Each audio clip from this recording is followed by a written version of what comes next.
Hi, everyone. Welcome to today's Career Chat. I'm Krista Harmon, one of the Career Readiness Consultants with the Kent Intermediate School District. And I am so delighted to welcome Esquire Triggs as our role model today. And he is a security engineer and also does project management. So welcome, Esquire.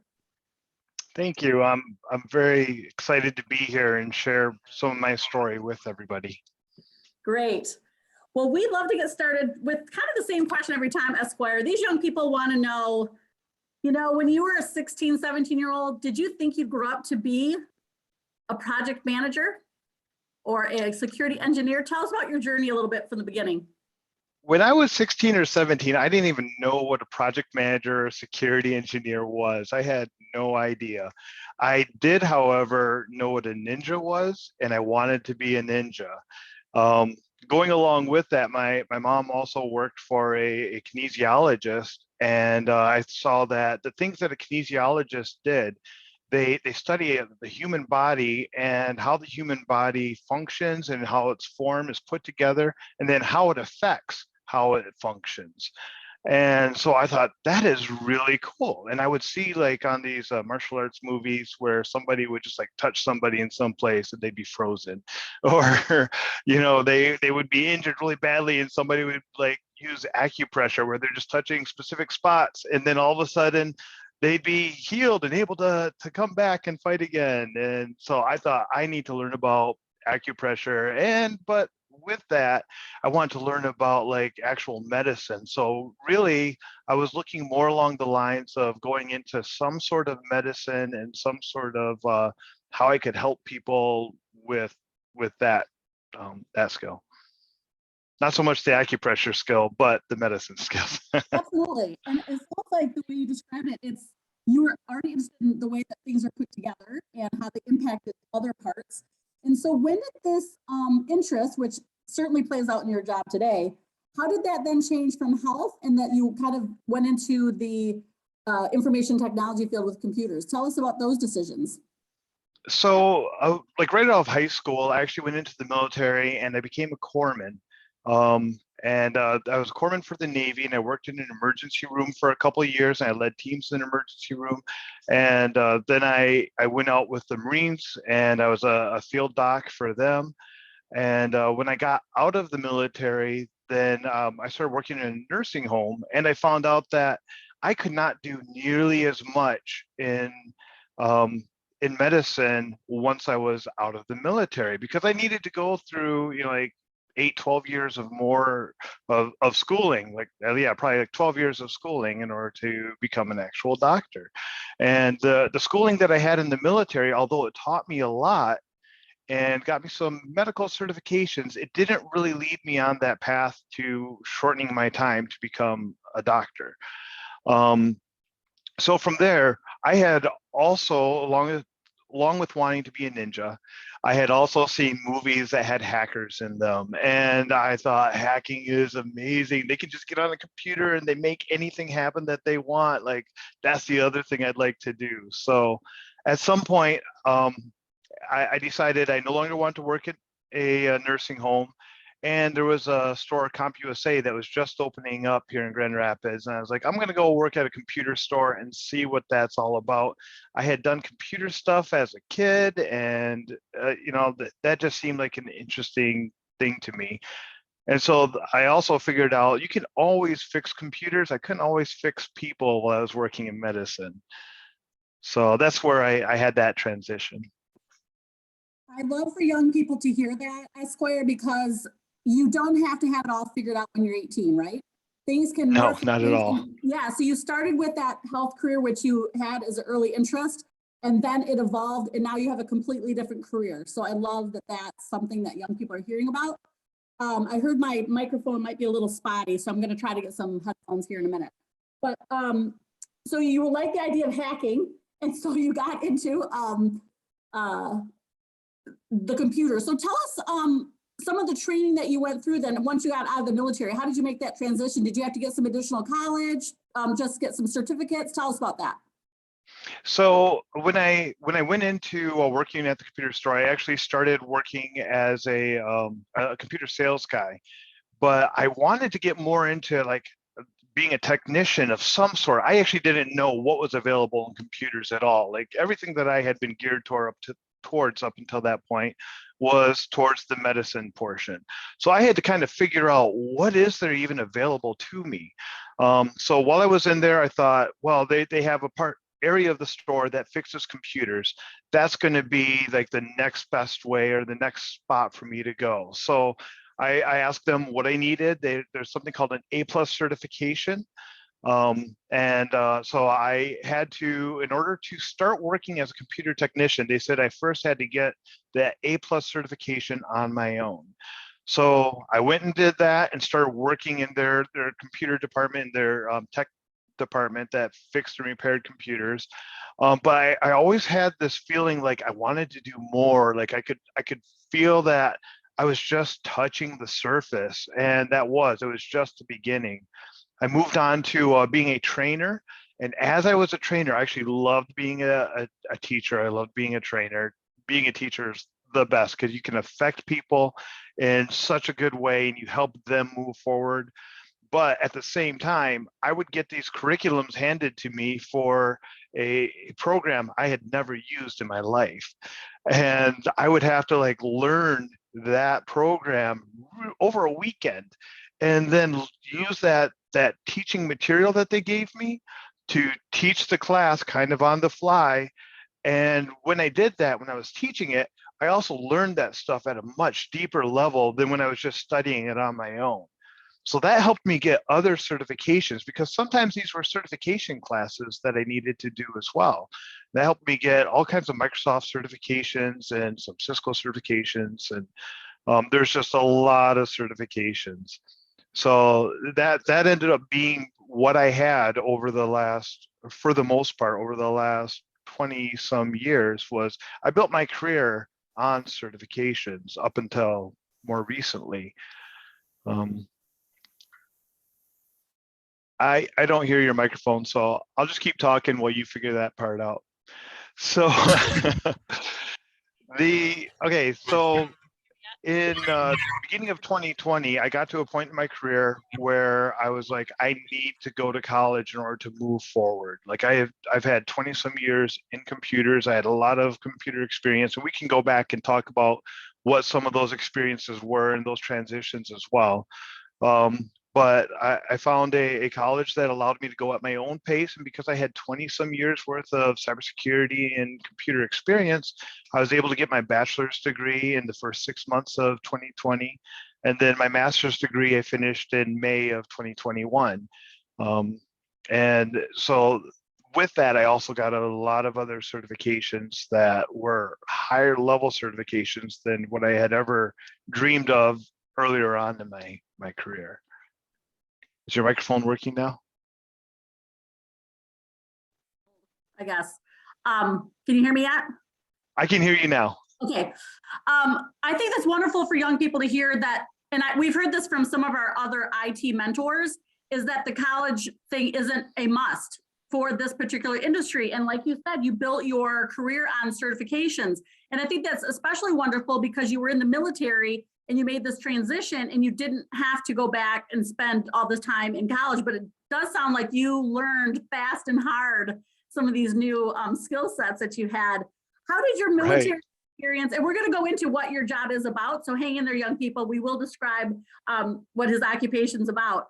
But how do you think the military choice, because we want young people to understand there's many different paths. And military is such a great option. So I guess I wanna have you plug a little bit like what that was for you and how that helped set you up for success later. All right. So when I was in high school, I still struggle with this. Like I can be distracted by absolutely anything, and just keeping my train of thought, it doesn't always work. So I get kind of nervous when I'm talking in this situation, because at any moment, whatever I'm talking about could just go away. So with the military, it did help me in that there is such a strict structure in there where it's not something I had to put on myself. They had that structure built around me, and it wasn't just for me. It was for everybody that I was in this unit with. It was everybody that I was on a team with. And so they also provided that. In my schooling while I was in the military. Like boot camp is basically a big school where you exercise a lot. You learn a lot and you exercise a lot. And then after that, there's an A school, which teaches you your trade that you're going to actually do. Mine was medicine. And so with that, if I were in college, I would have to keep myself focused and keep myself on task. The military actually provided me a structure where somebody else was there to help me. They weren't doing it for me, but they were there to help me keep on focus and keep on task. And that helped me be able to learn the things that I needed to learn in order to have a successful military time. Yeah, So I think that's that was, amazing. Can you hear me? I can hear you so good now. So Well great. done. All right. I like your troubleshooting skills. and like trying to listen to your conversation, like to make sure I'm still listening while I was doing that. Definitely used a That's lot of my amazing. brain. Yeah. I think that's wonderful to know that the military gave you the structure you needed to be successful. And like you said, everybody's got to find that training, what that post-secondary training is for them that's the best fit. So I love that. So let's talk about your career, because certainly the young people, we want them to understand that there's so many different jobs out there. And as a security engineer and a project manager, obviously those are separate things. So we'll start with one and we can talk about the second. Help us understand what your day is like being a security engineer.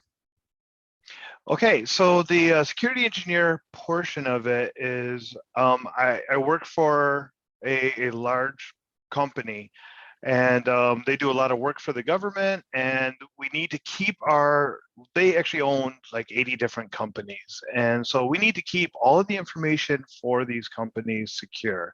For instance, they help develop and they produce, like when you go into an airport and there's x-ray machines and machines you walk through with your hands up and all that kind of stuff.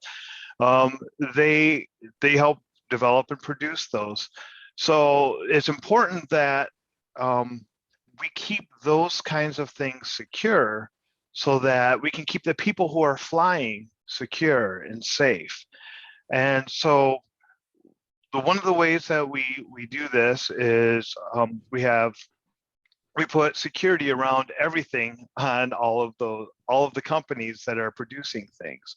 My job as a security engineer is to take what somebody else says, we need this security in place, in which there's always more than one layer of security. There's something called defense in depth, which has bunch of different layers of security. You have firewalls, you have antivirus, you have all kinds of different things. My job is to take that thing that they said that we need and make it work across all of these companies. I need to design it in a way that it can be implemented by other people across all of these different companies.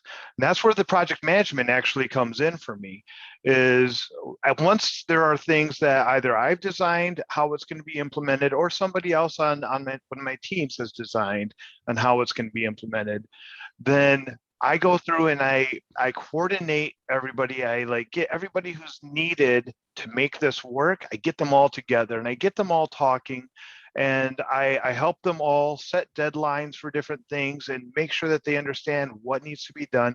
So I still get to do some teaching whenever there's this new stuff that comes into place. I get to do presentations on how it should be put into place and how it needs to be set up. And that's my project management portion of it. And then also tracking the finances that go along with whatever new technology is that we're putting in place to try to keep things secure.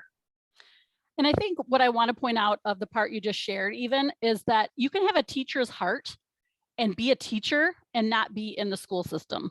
I'm very similar. I love teaching people things. My husband is a teacher in the second grade, or teaches second graders. And so he goes to the same classroom every day. I'm like you, that would never work. We like too much variety and change, right? But I want young Yep. people to hear that if you like to teach people stuff and you like to show them that can be done in any job. So I love that that's a part that you still get to do that, Esquire. That's so great. Yeah. And I My, think it's also yeah, really important in pretty much every job that's out there. If you want to excel in that job, the more you communicate with other people and the more you can get an expertise and then share that with other people, not just keep it to yourself, then that will always help you advance wherever you are. That'll always help you grow in whatever position you are. So yeah, I agree. That's very important. absolutely. The thing about your field, Esquire, is you're trying to protect yourself from people who are trying to do bad things, right? And Right. it seems like the bad people are always learning new ways to wreak havoc. How do you Yep. know like what to do to stay ahead of it? I've always found that fascinating with cybersecurity. Like, how do you do that? It's almost, I like to think of it as a game. And so you're right. There's always new ways, there's always new exploits, the ways that people can get into systems, and there's always new ways that we need to defend against. But that's where that defense in depth that I brought up comes into play.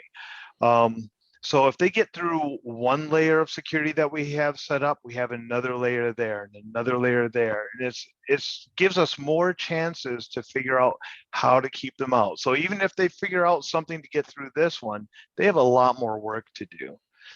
Another thing that goes along with that is almost all of these layers of security are surrounded by visibility. Being able to see what is going on, how things are done, what's executing on computers, and then having the computers automate, reporting that back or alerting back to us. That's a big part of trying to make sure that it's not just keeping them out, but figuring out when somebody does get in, seeing that they've gotten in and then stopping them before they've done any damage or gotten to information that they shouldn't get to. Yeah, so it's that visibility is important. Yeah, does that keep you up at night? How do you handle the stress of that, knowing you're responsible for all these companies? As I was talking about being easily distracted earlier, I think that goes to my advantage because I have so many things in life that are going on, and I know that I am not going to keep one of our adversaries. I'm not going to be able to keep another country's hacking team on my own out of our systems. But I have a team of people that I'm working with, and I trust those people. And then I also have other things that I'm doing in my life. And one of the things my company really stresses is a good work-life balance. I understand if the teachers that are watching don't understand what that is, because teaching is 100% of your life all the time. And I kind of joke around, but kind of not. But true yeah, story, Esquire. I mean, my husband's a second grader. Second grade teacher. He's working every single night. Every weekend he goes up for one day. It's horrible. right. They appreciate you recognizing that and just saying that, I'm sure. Well, my wife is a third grade teacher, and so I see it all the time. Yep. Now, what was the actual question? That was one of those moments for me. Well, the funny thing is, how do I Esquire, not stay up at night? yeah, I get distracted. That's it. well, I lost the train of thought for a second too, because I'm like you. So I was like, wait, what were we talking about? Yeah. So how do you keep that that life balance? You said your company's very supportive of that life family Right. balance. Yeah. I do a lot of volunteer work. I mentor for my daughter's robotics team. I do stuff for my church. I like to go out with friends, and like as I'm doing these things, because I know that I can't be the one that is stopping all of this stuff from going on, and that I have a team, I have really trained myself to go, okay, if my team really needs something, they will let me know. But they're all experts in this field. They're all amazing people. And I've learned that I just need to let that stuff go and just do the best that I can in the parts where I'm working with the company. That's so healthy. And I'm really glad to hear that. That's your mindset. I want to help young people understand if they were to decide, man, I really like the idea of stopping hackers and protecting a company this way. what are some things they could be doing in high school to start preparing for this? What kind of advice would you want them to have right early in their journey? I would say, like learning how to program is an important skill. There's nothing that you have to have coming out of high school in order to like pursue this as a career, because you can learn this stuff anytime that you want. Like if you've like again, I was doing medicine stuff and decided to go into computers. You can learn it at any point. But if you know right now that you want to be a part of a team that is trying to stop hackers and is trying to keep things secure, and you know this is the direction you want to go, then learning how to program is a really good thing. But with security, there are all different aspects of computers and networks that end up being involved. So I started off as a PC technician, becoming an expert on just computer systems individually themselves. And then I went on to learning about computer networks, and I found out how they actually communicate to some very low levels. And then I learned about software. And in the midst of all of this, I learned how to script things and how to program things. And a lot of times it was because I didn't want to do work over and over again. And so I figured out how to make the computer do it for me. So I found a need and then pursued that through causing the computer to automate that. All of this stuff that I learned, whether it was for the individual computer, the network, the scripting, the programming, even trying to figure out how to get around some stuff on video games, that helped me a little bit too. All of that stuff was stuff that I was able to use to bring back to my security field that I work in now. So anything that they're doing to move in that direction is going to be helpful. Also, if there are like any conferences that they can get involved with, or any, like even robotics helps you learn how to program, anything that you're meeting up with other people to talk about the same field and the same direction, that camaraderie that you make with those people will help spur you on and help keep you accountable to yourself on what you want to do. I know for me to do stuff on my own is really difficult, but if I have somebody else that I'm doing it with, then it becomes something fun that I'm doing with them. And that having it be something fun that I'm doing with somebody else, that makes all the difference in the world. You're just like the best mentor. You're doing such a great job giving us information. I did want to tell the young people to Google free cybersecurity camps. This is a really in-demand field, and there are lots of entities who are trying to get young people into this because they're going to need them. So I know Ferris State Yes. University has a cybersecurity camp. So please Google that and get yourself into any type of free. They have free. I've seen free coding classes here in Grand Rapids. I know that the camps exist for cybersecurity. So take the time to Google that. Anything that you know about specifically, Esquire? I'm trying to think what else I know. So there's this thing out there that I use quite often when I'm trying to learn something new or trying to learn about a certification, and it's called YouTube.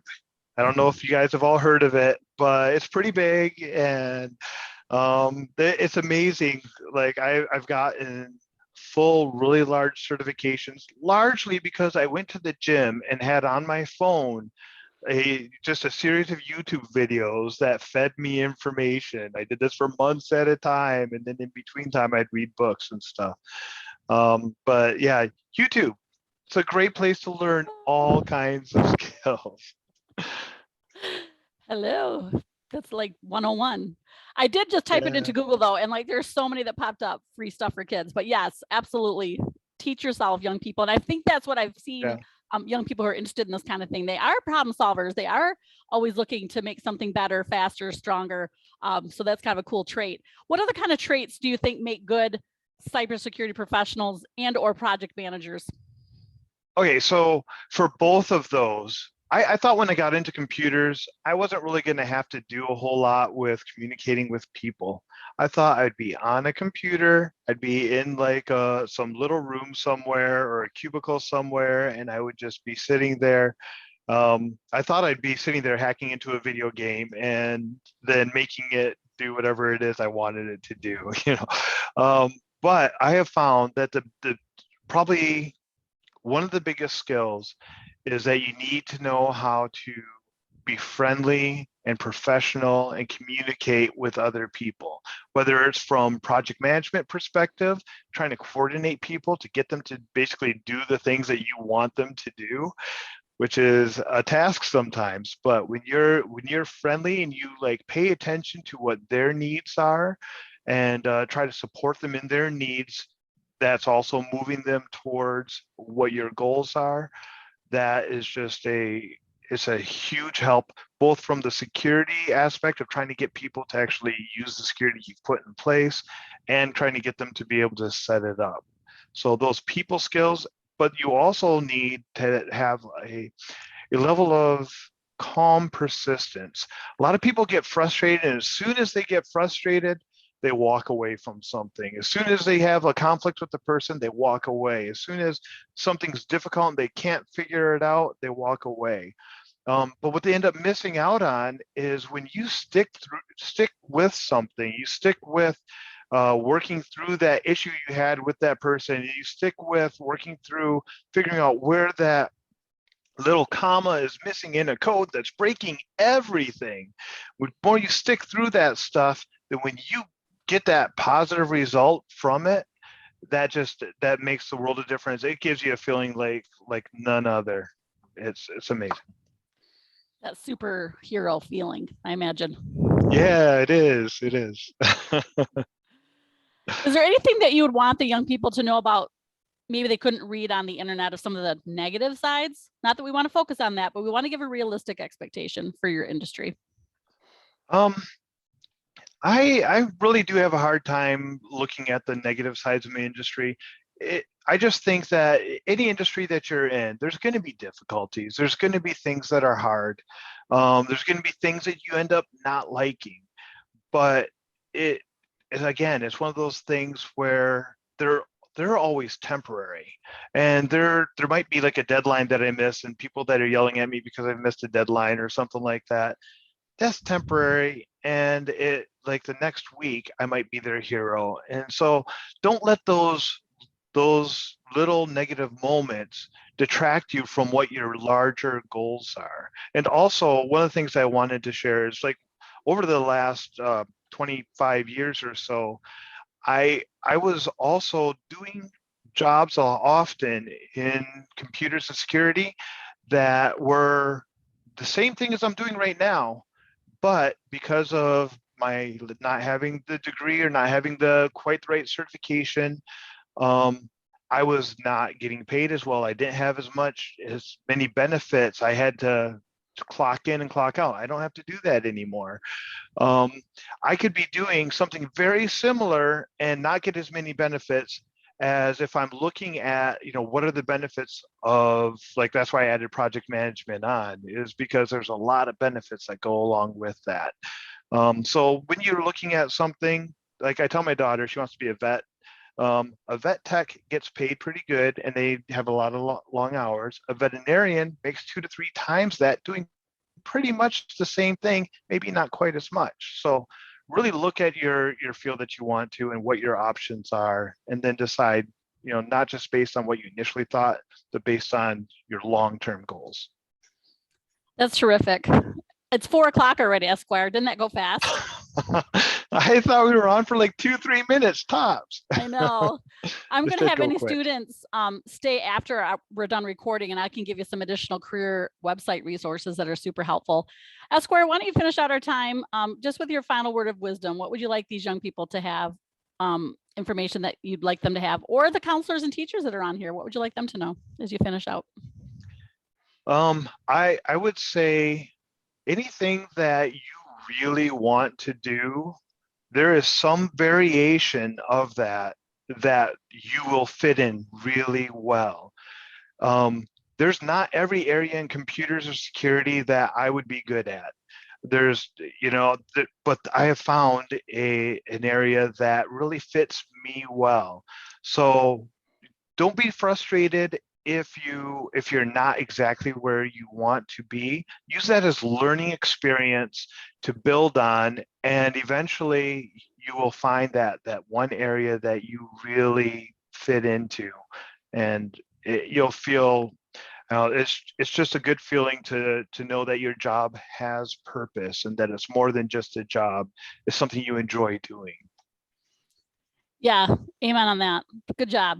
That was awesome. And I feel the Thank same. you. I'm kind of like you. I'm highly distractible, and I have found jobs that fit that's an asset. And so I think for young people, if you resonate with even that part of the conversation, know that there are jobs that fit you out there and you just need to find them. So thanks again, Esquire, for being such a great role model today. I certainly enjoyed it. Thank you. Thank you so much for having me. This has been my pleasure. It's been an honor just being able to share some of my experience with all of you. Thank you.